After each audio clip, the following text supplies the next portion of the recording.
The Tragic Love and Betrayal of Natalie Hemming, a true story of heartbreak. In 2016, tragedy hit Milton Keynes when Natalie Hemming, a 31-year-old lady, was viciously attacked and killed in her own home's lounge by her jealous partner, Paul Hemming. This horrifying act was triggered by Paul's discovery that Natalie intended to leave him for a colleague. After committing this heinous crime, he callously abandoned her lifeless body in the nearby woodland. Astonishingly, he then returned to the family home, where Natalie's 3 children were peacefully asleep. Many people were left wondering why her spouse committed such a horrific deed after this terrifying tragedy. This is the tragic story of Natalie Hemming, a 31-year-old mother of 3 who was fatally beaten by her envious husband, Paul Hemming, in the living room of their own house. The motive behind this horrific act was Paul's devastating discovery that Natalie intended to leave him for a colleague. Welcome back to Crime Case Files. We send our deepest condolences to Natalie's children, friends, and family, and genuinely hope that no such tragic occurrences will ever take place in the future. Tuesday, May 3, 2016, at 4:06 p.m., Margaret Hammond made the 999 call. Her concerns centered around her 31-year-old daughter, Natalie. Since Sunday afternoon, Margaret, who lives in Hemel Hempstead, had not seen Natalie. The fact that she couldn't get in touch with Natalie, which was unusual because they usually spoke at least twice a day, if not more, was even more unsettling. When Margaret tried to call Natalie many times on Sunday night, Monday, and again on Tuesday morning, she became increasingly worried since Natalie's phone kept going dead. Natalie had not reached out to anyone, including her sisters Carrie and Joe, or her best friend, Becky. Adding to the mystery, Natalie had also failed to show up for work. It was as though she had inexplicably disappeared. Fearing the worst, Margaret made her way to Natalie's residence in Milton Keynes and sought out Natalie's partner, Paul. Paul's demeanor had been rather cold. He explained that on Sunday afternoon, Natalie had returned home visibly distressed about something. She left the house since she had made it clear that she really wanted to withdraw and spend some time by herself. Paul said she hadn't come back since. Natalie's car was parked just outside the home, so Margaret couldn't help but ask about it. Paul's explanation was that the clutch had problems, making it impossible for her to bring the car. Margaret knows that Natalie's car was indeed an automatic, grew increasingly suspicious of Paul's explanation. Because of this understanding, she decided to call the police and report the disappearance of her daughter. When questioned by the police about her specific worries, Margaret responded, him, identifying Paul as the cause of her anxiety. Paul Hemming has been a constant source of concern for Margaret over the years. His behavior is marked by volatility, cruelty, and physical abuse towards Natalie. He regularly threatens her, and their relationship is fraught with tension. Despite being partners and parents to a 6-year-old boy and a 2-year-old girl, along with an 11-year-old daughter, their cohabitation resembles more of a stalking dynamic than a healthy partnership. Paul's controlling tendencies have led him to invade Natalie's privacy, constantly monitoring her phone and displaying extreme jealousy. He wants to have total control over Natalie's life, including her finances, her relationships with others, and her whereabouts. Paul, at 42 years old, is 11 years older than Natalie, and their turbulent relationship has lasted for 10 years. Their love had developed to the point that they were contemplating marriage. Natalie had even adopted Paul's name, and the wedding plans were well underway. However, unbeknownst to Natalie, Paul unilaterally canceled the wedding, allowing her to discover this betrayal on her own. To Natalie's sisters, Carrie and Joe, Paul's behavior was nothing short of controlling and manipulative. Paul's compulsion for dominance and his unquenchable desire to know every detail of Natalie's life were very unnerving. When he couldn't fulfill it, it was almost like an addiction, and he would lose control and become angry. Once in a while, Natalie would find the strength to leave him, but Paul would never stop pleading for her to come back, promising a new beginning and imploring her to put their problems behind them. And time again, Natalie would relent, only for Paul to subject her to torment once more. These were some of the driving forces behind Margaret's decision to contact the police on May 3 at 4:06 p.m. Yet there was something even more troubling that heightened Margaret's concerns about Paul. For the past 3 months, Natalie had been in the process of definitively ending her relationship with him. She had confided in Becky, Carrie, and Joe about her decision, as well as communicated it to Paul himself, who reacted with anger, hurt, and resentment, desperately yearning for her return. This time, Natalie was resolute in her decision not to return to Paul. She had found someone new, a colleague named Simon, who worked as a technician at the same Mercedes dealership in Milton Keynes where Natalie was a receptionist. Their relationship had taken a significant step when, on Saturday, April 30, they went on their first date. Natalie entrusted her children to Margaret's care for the day, and Simon picked her up. They enjoyed a meal at Jamie's Italian in Stalvins, followed by a spending the night at Stamichael's Manor Hotel. Paul's suspicions about Natalie's whereabouts on Saturday night had grown, prompting him to visit Margaret's house. He engaged in a conversation with Margaret, only to discover that Natalie was not at her mother's residence, though her car remained parked there. Paul became increasingly agitated and eventually left. The following day, Natalie returned to her mother's house, having spent a wonderful night with Simon. She shared her excitement with her friend Becky, informing her that she and Simon had been intimate 3 times. She also sent Simon a heartfelt WhatsApp message, expressing that it had been the most incredible night she had ever experienced and conveying her mother's gratitude for getting her home safely. With her children in tow, she got into her car and headed home. However, after this point, Natalie mysteriously vanished. As Tuesday evening arrives, Natalie has been missing for over 50 hours, and the police decide to interview Paul Hemming at his home. In the footage captured by the interviewing officer's body camera, Paul, a somewhat small and slender man, is seen sitting on a sofa in a dressing gown. His demeanor appears evasive and somewhat ingratiating. When the police request to search the house, he hesitates and asks if it could wait until the morning. When questioned about his relationship with Natalie, Paul appears contemplative, as though grappling with a complex riddle. He responds cautiously, stating, "At the moment, it's all right." Paul expresses a desire to retain possession of his phone, citing the numerous calls he has received. Then, after a pause, he adds, "Or if Natalie calls me," as if a sudden realization strikes him. The police proceed to thoroughly search the house, documenting their inspection of various areas, including the cupboard under the stairs, the sitting room, the bathroom, and the children's playroom. The house itself is situated in a 4-bedroom residence within a new estate in Milton Keynes. Despite their efforts, there is no trace of Natalie to be found anywhere. She has simply vanished. As dawn breaks, Hemming is apprehended and transported to the Milton Keynes police station. Following the cautionary statement, he asks, "Have you found Natalie then?" The observer, who is closely monitoring these events, notes Hemming's facial expressions, the way he holds his head, and the movements of his eyes.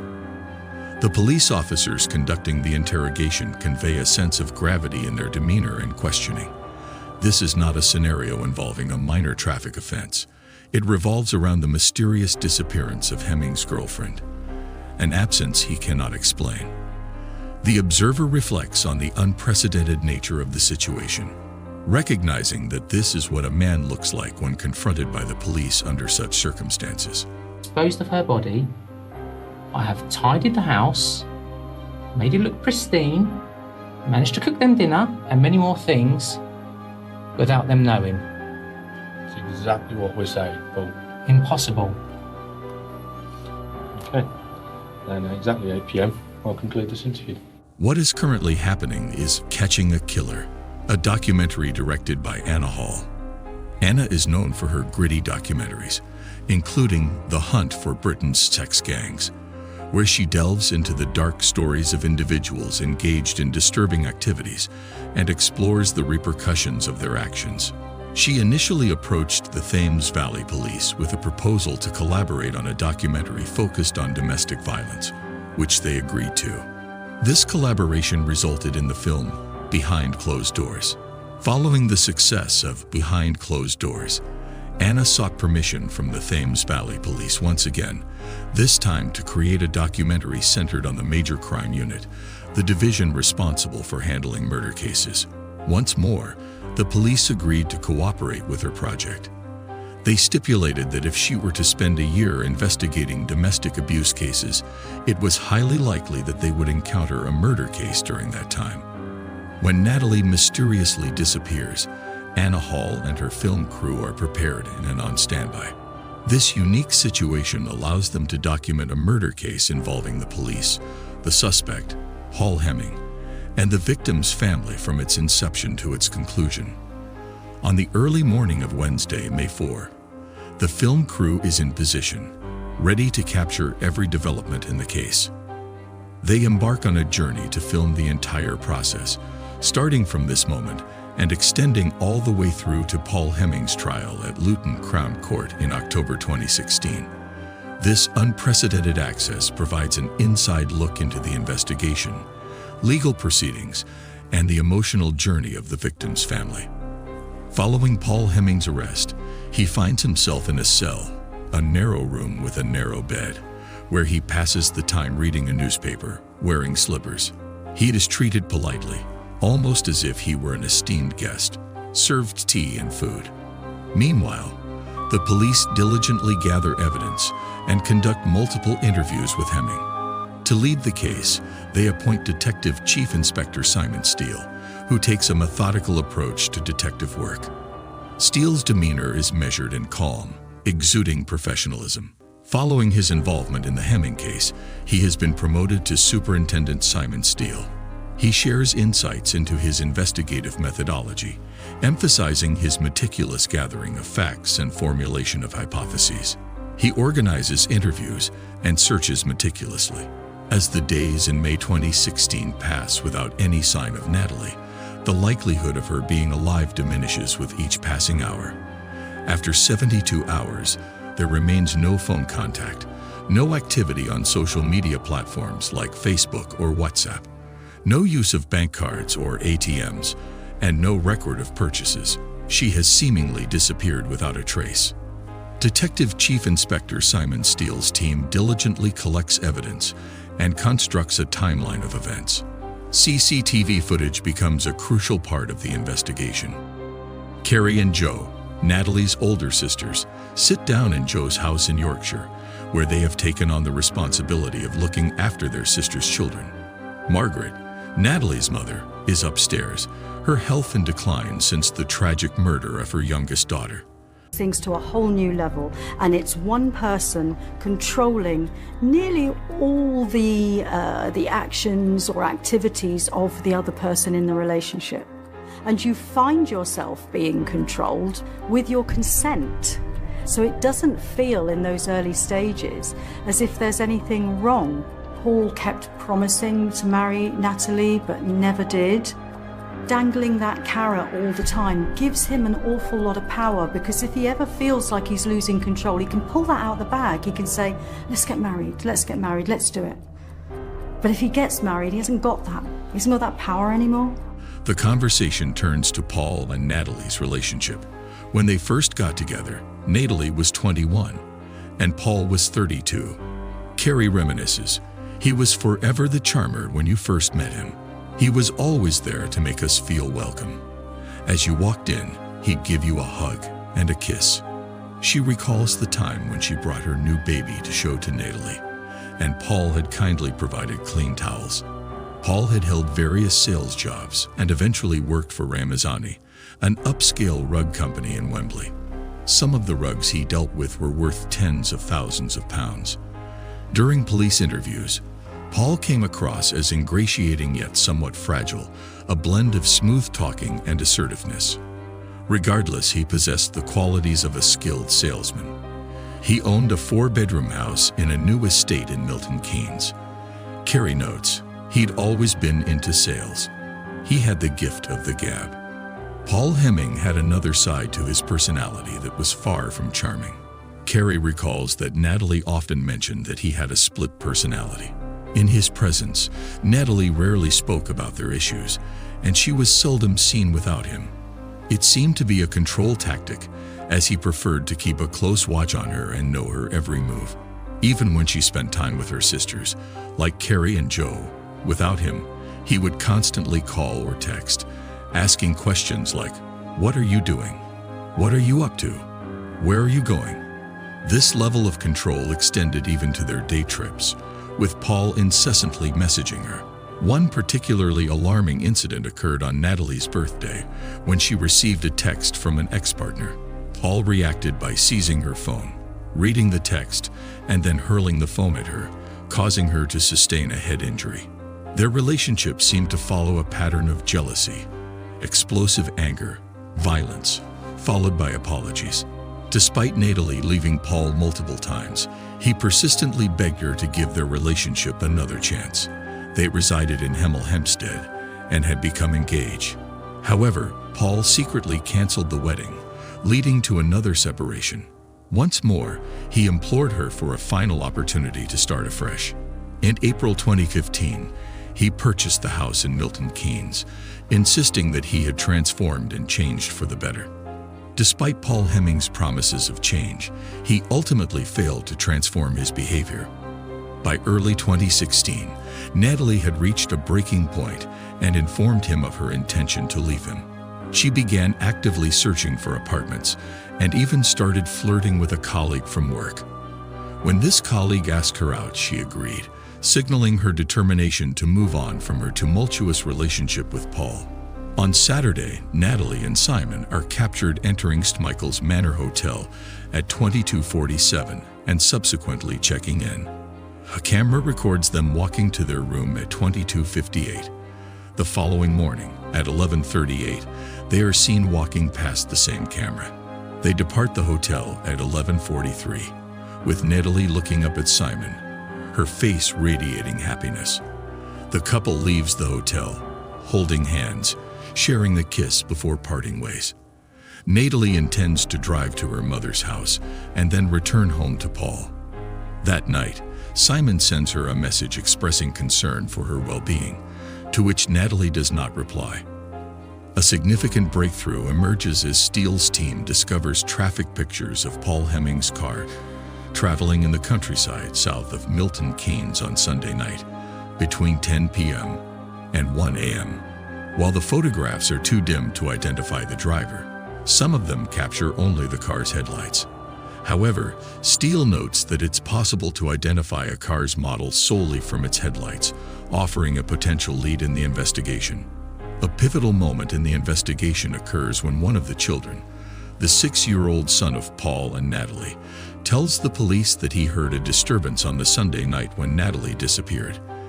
This noise awakened him from sleep, and he described it as being like thunder, akin to something being smashed in the living room. Intrigued and concerned, he ventured downstairs to investigate further. There, he discovered his mother lying down, covered with a blanket. He also noticed wet patches on the floor, along with something that gave him the impression that someone had been sick. On May 5, Paul Hemming provides the police with his account of what transpired on the night of Natalie's disappearance. I knew there had been some reports to the police, but she was very cagey about what she told me.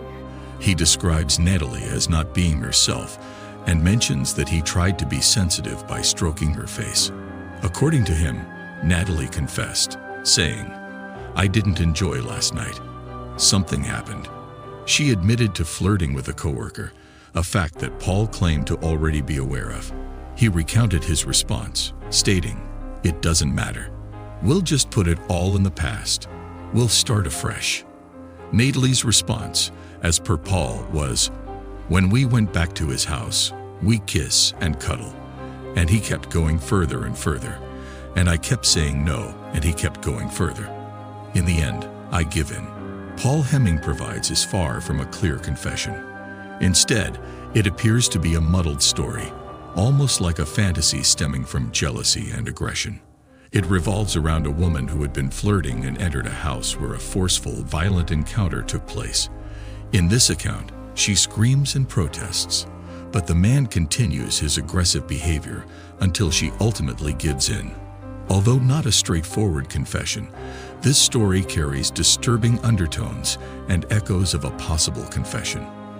It describes an unsettling scenario where a woman's boundaries are violated, and she is subjected to violence and fear. When the police inquire about the 6-year-old child's statement regarding the loud noise and peeking through the door, Hemming reacts by responding with a stark no comment, leaving crucial questions unanswered. Detective Chief Inspector Simon Steele's initial hypothesis number 1, that Natalie had been murdered and Paul Hemming was the perpetrator, is gaining more credibility as the investigation unfolds. The discovery of blood spots on the Hemmings' coffee table and the presence of blood in the trunk of Hemming's car represent significant pieces of evidence. Additionally, the presence of CCTV footage showing Hemming's car being driven around the countryside on both Monday night and Tuesday morning further strengthens the case against him. There are unexplained elements, such as the disturbing noise and the blood, and these factors collectively shift the nature of the inquiry. It has now evolved from a missing person investigation into a full-fledged murder inquiry. The mounting evidence points towards a grim and tragic outcome. While Paul Hemming maintains his innocence at the police station, his statements are beginning to cast doubt on his claims of innocence, making it increasingly likely that he may indeed be guilty. He expresses a wish that contradicts his denial of involvement. "In my heart, I know she's not dead. In my heart, I know that. I wish she would walk through the door, but I cannot make miracles happen." Despite this, when Hemming is charged with murder and asked if he wants to respond to the charge, he takes a moment to consider and then firmly states, "I'm not guilty." His formal plea is one of innocence, setting the stage for legal proceedings to determine the truth surrounding Natalie's disappearance and potential murder. 3 weeks later, 40 miles away from Milton Keynes, a man mowing a meadow makes a grim discovery. Hidden in a bush, he finds the lifeless body of a female, unclothed and clearly deceased for several days. The police retrieve the body for DNA testing, and they find out who she was, Natalie Hemming. On the first day of his trial, Paul Hemming made a significant change to his plea. He admitted to the charge of manslaughter, revealing that he had lost his temper and thrown a replica Faberge egg at her, which was made of jade, which had struck Natalie in the head. During his trial, Paul Hemming explained that he hadn't intentionally aimed the replica Faberge egg at Natalie's head. Instead, he claimed that it had struck her, causing her to fall onto a rug near their sofa. According to Hemming, when he reached her, she wasn't breathing, and he realized she was dead. In a desperate attempt to cover up the situation, Hemming described his actions to the jury. He decided to leave their children asleep in their beds upstairs while he drove to a nearby wood. There, he concealed Natalie's body in the undergrowth, removed her clothing, and proceeded to burn it, all in an effort to eliminate any potential forensic links to him. Additionally, he disposed of the jade egg, which he asserted he had acquired nearly 2 decades ago in Taiwan. Hemming's account offered insight into the events that transpired following Natalie's tragic death and his subsequent efforts to conceal the evidence.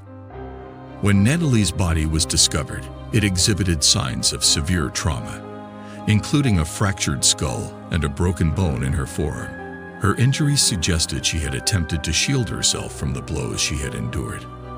At the outset of the trial, Paul Hemming admitted guilt to charges of preventing the lawful and decent burial of a deceased body and obstructing a coroner in the execution of his duty by concealing Natalie's body in the woods.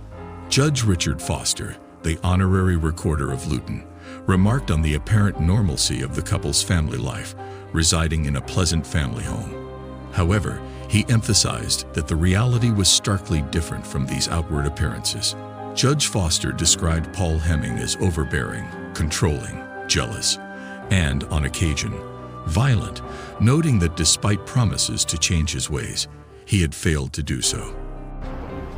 We are extremely concerned now about Natalie. She hasn't been in contact with her children, she hasn't been in contact with her family. She hasn't turned up at work. These are all the normal things that we would have expected her to have done. The judge also pointed out that Natalie Hemming had been actively making plans to move out with her 3 children, and Paul Hemming was well aware of her new relationship with Simon Dennis. These circumstances underscored the troubled nature of their relationship and the events leading up to the tragic outcome. Judge Richard Foster delivered a scathing assessment of Paul Hemming's actions during the trial. He stated, "I have no doubt that when she arrived home on Sunday afternoon, you were in a state of high agitation and overcome by anger and jealousy." The judge further elaborated that a violent argument had erupted once the children were in bed, during which Hemming had brutally attacked Natalie with some form of implement. Despite her attempts to defend herself, she was unable to prevent the assault. Judge Foster continued, saying, "Having murdered your partner of 10 years and the mother of your children, you proceeded in the most callous way to cover up what you had done. You stripped her naked and put her body in the boot of your car. You drove to a remote location and dragged her body through the undergrowth. It was not found for another 3 weeks. You then went on to tell lie after lie." He concluded by noting Hemming's complete lack of remorse and his deceitful behavior following the murder.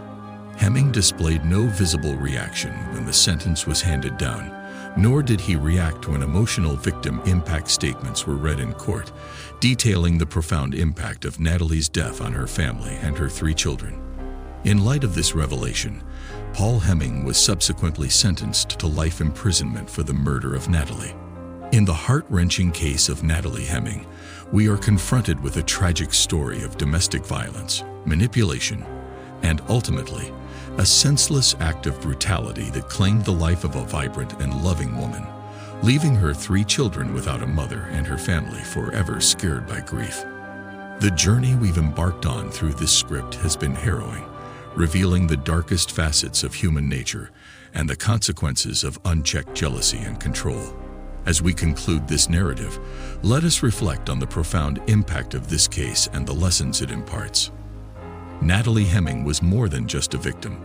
She was a mother, a sister, a daughter, and a friend. Her life was filled with promise and potential, but it was tragically cut short by the man who should have been her partner and protector. Her story reminds us of the urgency to address the pervasive issue of domestic violence and the need for support systems that empower individuals to break free from toxic relationships. The story of Natalie and Paul Hemming is a stark reminder that love should never be a prison. It should uplift, support, and nurture, not control, dominate, and harm. It serves as a call to action for society to recognize the signs of abusive relationships and offer help to those who may be trapped in them. We must all be vigilant and responsive to the cries for help, just as Natalie's family and friends try to be. The relentless pursuit of justice by law enforcement, the unwavering dedication of Detective Chief Inspector Simon Steele, and the commitment of Anna Hall and her documentary team to shed light on this tragedy are reminders of the importance of truth, accountability, and the power of media in raising awareness about issues that often go unnoticed. The trial of Paul Hemming serves as a stark example of how fragile human lives can be when subjected to unchecked rage and violence. His change in plea, admitting to the charge of manslaughter, reveals the dark depths of his actions. Despite his attempts to conceal his guilt, the truth emerged, and justice was served. The judicial system played its role in holding him accountable for his heinous crime. As we reflect on the outcome of this case, we cannot help but feel the weight of sorrow for Natalie's children, her family, and her friends. Their pain is immeasurable, and it reminds us that behind every headline, there are real people whose lives are forever altered by tragedy. Our thoughts and prayers go out to them as they navigate a future without their beloved Natalie. In closing, let us remember Natalie Hemming not only as a victim, but as a symbol of the strength and resilience of those who have suffered in silence. May her story serve as a catalyst for change, inspiring us all to work toward a world where love is never tainted by violence and where every individual can live free from fear. Natalie's memory will forever be a reminder that we must stand together against domestic violence and strive for a safer, more compassionate society.